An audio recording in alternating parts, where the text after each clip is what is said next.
Disculpen los errores al editar las historias y hacer los videos. Intentaremos corregir las deficiencias para traerles las mejores historias. No duden en dejar sus comentarios, eso me ayudará a mejorar cada día. Gracias por estar aquí conmigo. Mi tía Mercedes, entre el fogón y los olvidos del rancho. Mi tía Mercedes nació en 1901, aunque no sé si fue la primera o la segunda. Ella y mi tía Juventina nacieron el mismo año, una en enero y otra en diciembre. Lo que nadie discute es que Mercedes fue todo un personaje.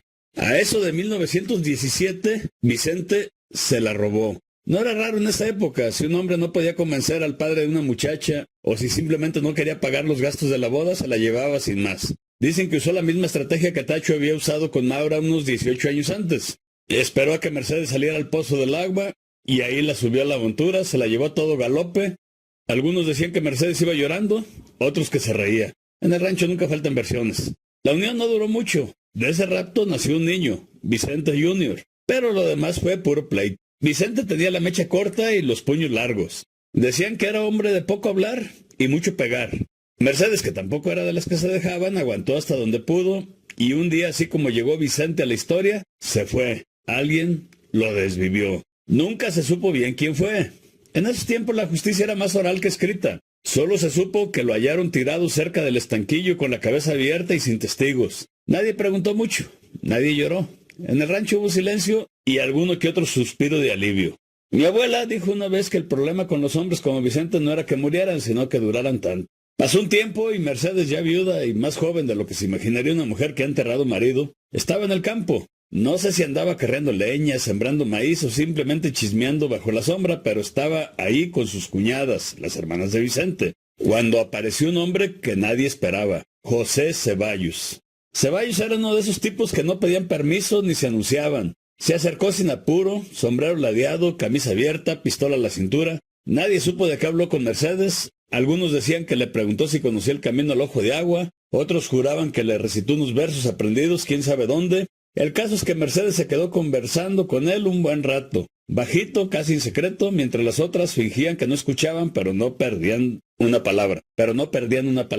Y de pronto, como si hubiera recordado que había dejado los frijoles en el fogón, Mercedes se fue con él, así sin más. Dejó a su hijo Vicente Jr., un bebé de brazos, ahí en el campo, como quien olvida una cubeta o una reata mal enrollada. Las cuñadas, que no eran ningunas bobas y mucho menos indulgentes, vieron lo que pasó y no dijeron una sola palabra. No hubo gritos, ni escándalos, ni un Mercedes regresa, nada. Solo una mirada entre ellas de esas que pesan más que una discusión. Entera. Una de ellas alzó al niño, el pequeño Vicente Jr., lo envolvió en su rebozo y se lo llevaron con paso firme a casa de mi abuela Maura. No hubo deliberación ni necesidad de consejo. Lo que Mercedes había hecho se juzgó en silencio y se sentenció con los pies, porque aunque fuera su cuñada, y aunque todos sabían que la vida no había sido fácil para ella, abandonar a un hijo por irse tras un hombre que apenas conocía era algo que ni en los cuentos se perdonaba. No importaba que fuera joven, viuda o libre. Una madre que deja a su hijo en el campo como quien deja olvidado un cántaro no merecía ni excusa ni explicación,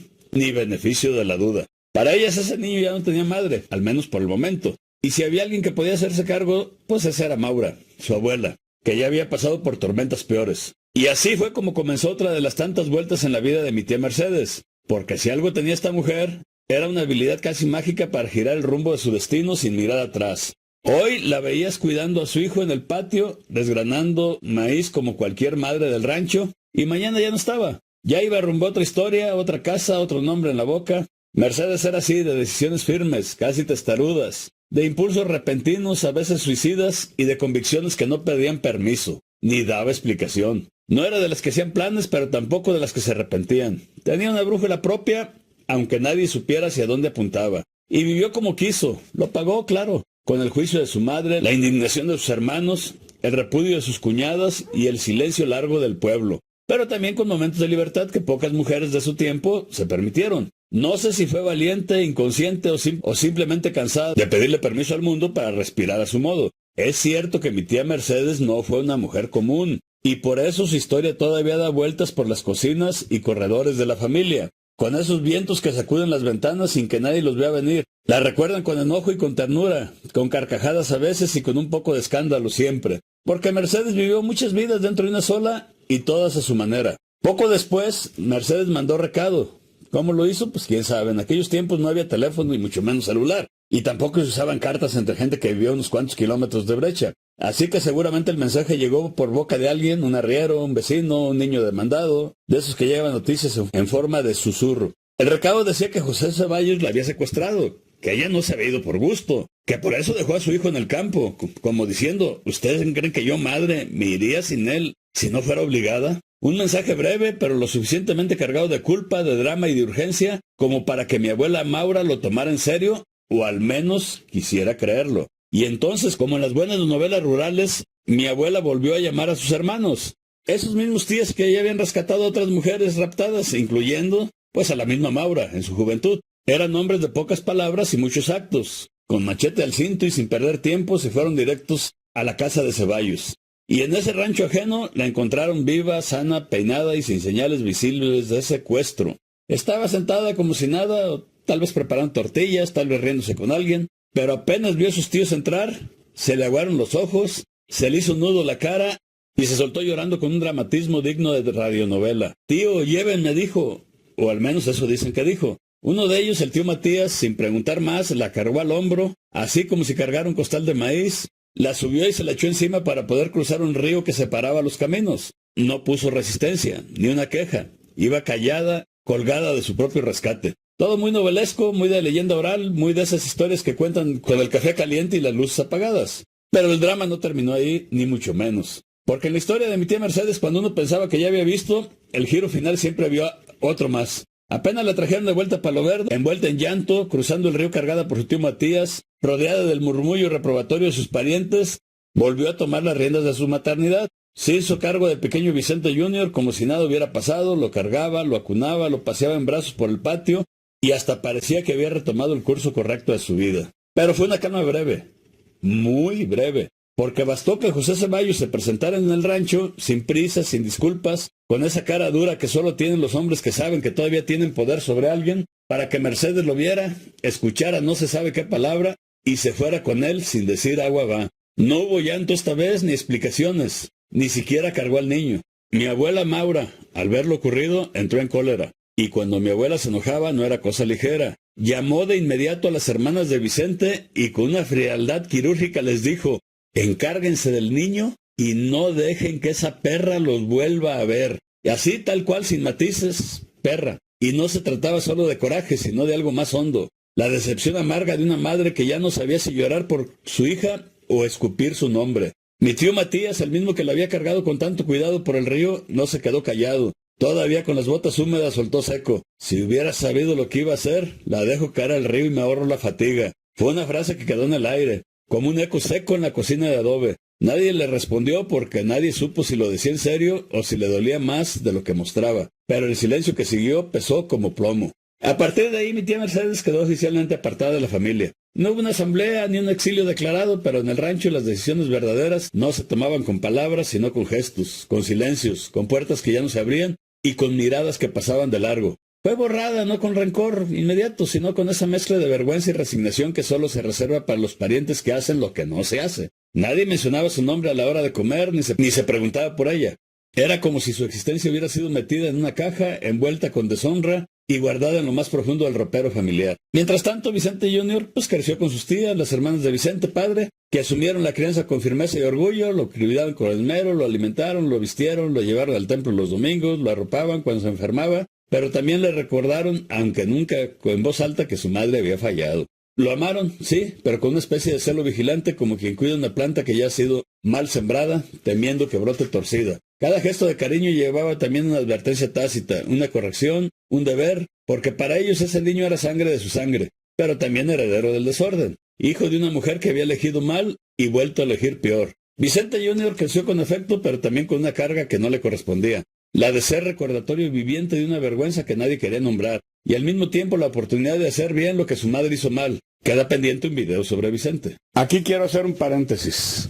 En 1981, mi hermana tuvo a su primer hijo, y ella tuvo un problema poquito después del parto, puesto que no pudo darle leche. No tuvo leche ella para darle a su hijo, tuvo que darle fórmula. Y mi tía, en ese entonces, ya con más de 80 años, la visitó y le dijo, no, pues es que tú no vas a ser madre de este niño, porque madre es la que los amamanta. Cuando mi hermana me contó eso, yo ya sabía la historia de Vicente. Yo le dije, pues le hubieras dicho que no, madre es la que los cría, la que no los abandona. Pero bueno, el asunto está que, pues probablemente ella nunca supo que yo sabía esa historia, que los demás sabíamos esa historia. Y entonces simplemente ella se sentía con autoridad moral para decirle eso a una chica que había tenido su primer hijo y que por alguna razón no podía darle leche. Tuvo que darle. Y así pasó el tiempo. Mercedes seguía viva por allá con su segundo intento de vida, pero en la casa de las tías su nombre se convirtió en una sombra, algo que intuía en las conversaciones, pero que nunca se decía completo. Y Mercedes siguió adelante como siempre lo había hecho. Ya no era bienvenida en la casa materna, pero eso nunca fue un impedimento para ella, porque si algo tenía mi tía era esa obstinación silenciosa que tienen las mujeres que ya no esperan nada de nadie. No pidió perdón, pero tampoco ofreció explicaciones. Tomó lo suyo y lo poco que le quedaba y se fue a vivir la vida que había elegido, o la que la había elegido ella. Ceballos no era un príncipe ni mucho menos. En esos años tener un hombre, aunque fuera uno malo, era preferible a no tener ninguno. Bueno, al menos eso decían las viejas del pueblo entre sorbo y sorbo de café. Por un tiempo Mercedes estuvo sola, no sola de compañía, sino sola de familia, apartada, convertida en esa figura incómoda de la que se habla poco pero que todos vigilan con la mirada. Sin embargo, a su modo fue armando otra vida, una vida con otros silencios, otras penas y otro apellido.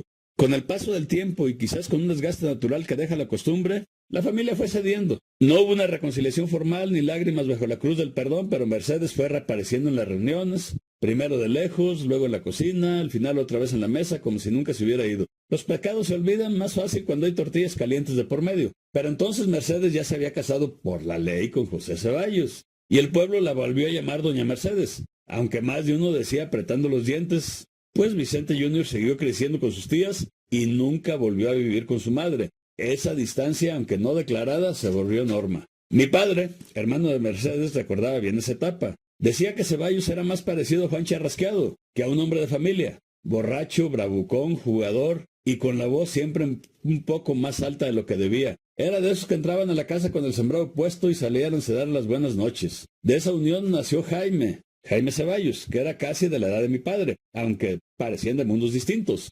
Uno criado en el centro del hogar, el otro en la periferia del caos. La vida con Ceballos no podía durar. En algún momento de los 40, en una cantina, alguien lo desvivió. Cuando llegó la noticia a Palo Verde, mi abuelo Tacho solo comentó, ya se acabó esa plaga, contundente. Mercedes, con poco más de 40 años y 2 veces viuda, nunca volvió a casarse, pero ejerció sin título.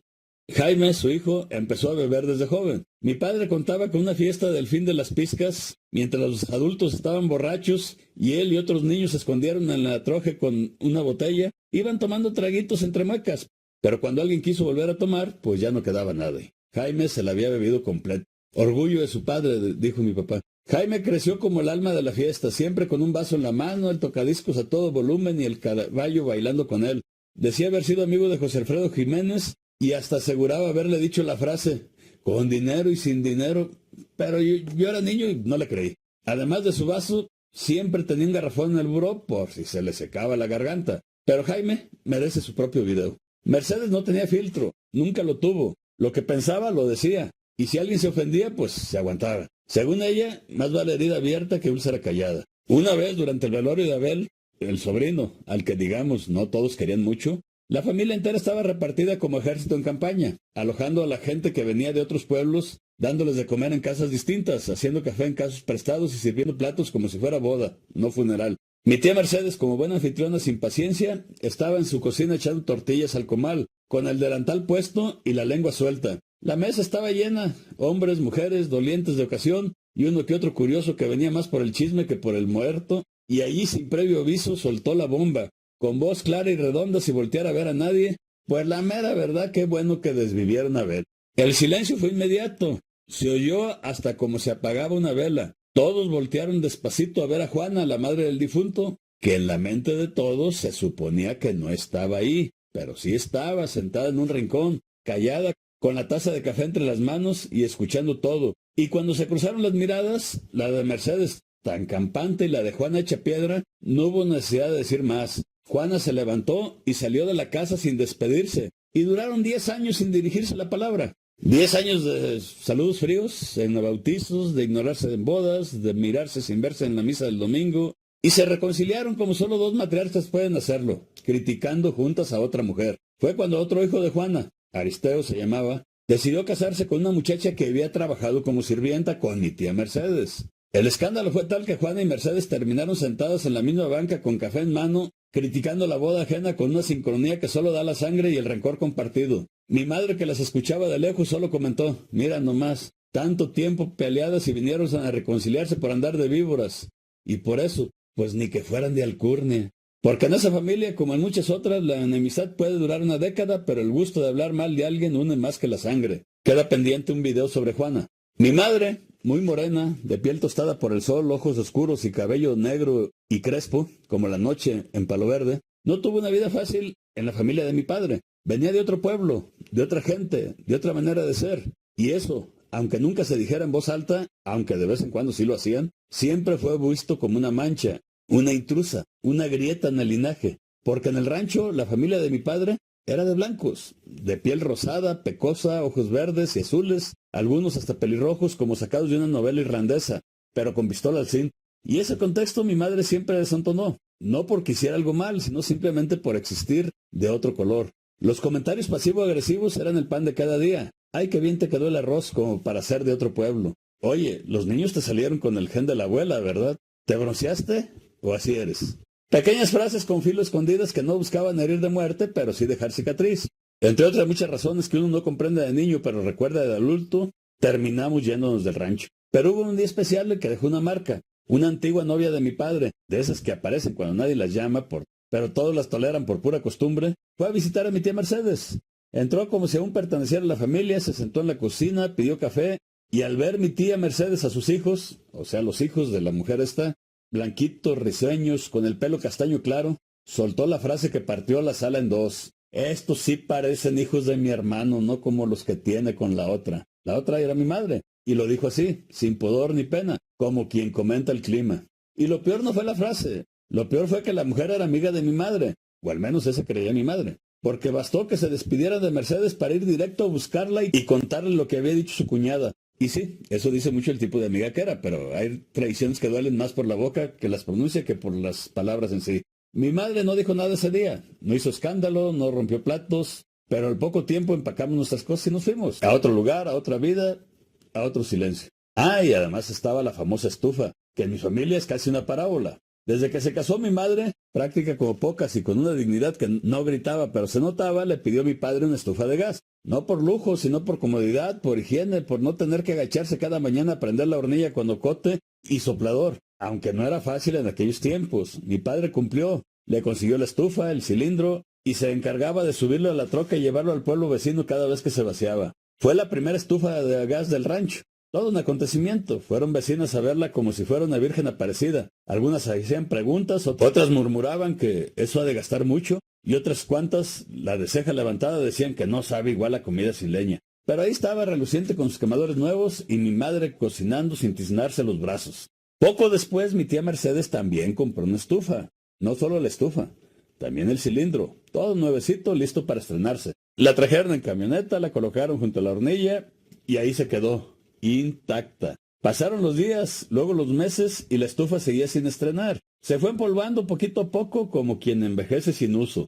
Un día mi hermano, con esa mezcla de inocencia y cinismo que tienen los niños, pues ya se dieron cuenta de cómo funciona el mundo, le preguntó: ¿y por qué no conecta su estufa, tía? Y Mercedes, sin dejar de menear la olla de frijoles, soltó la respuesta que desde entonces se volvió célebre en mi familia. ¿Y luego qué hago con los solotes? Pues esa era la verdadera razón. Mercedes tenía su hornilla, su leña y sobre todo sus solotes.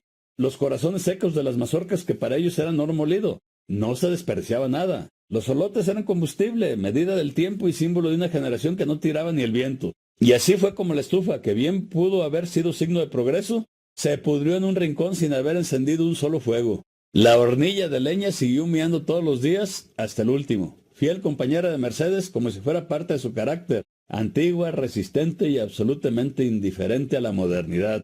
Mi tía Mercedes fue eso, intensa, polémica, imprudente y a su manera inolvidable. Dice que el rancho se divide entre antes y después de sus comentarios. Pero al final de todas las buenas leyendas rurales, la historia no cabe en blanco y negro. Solo de esas tonalidades humanas que los pueblos saben contar con tortilla, humo y olotes. Hola, ¿de dónde son ustedes? Cuéntenos en los comentarios. Si disfrutaron la historia, nos encantaría que le dieran like al video, dejaran un comentario y se suscribieran a nuestro canal. Su apoyo significa todo para nosotros. Gracias por ser parte de nuestro viaje.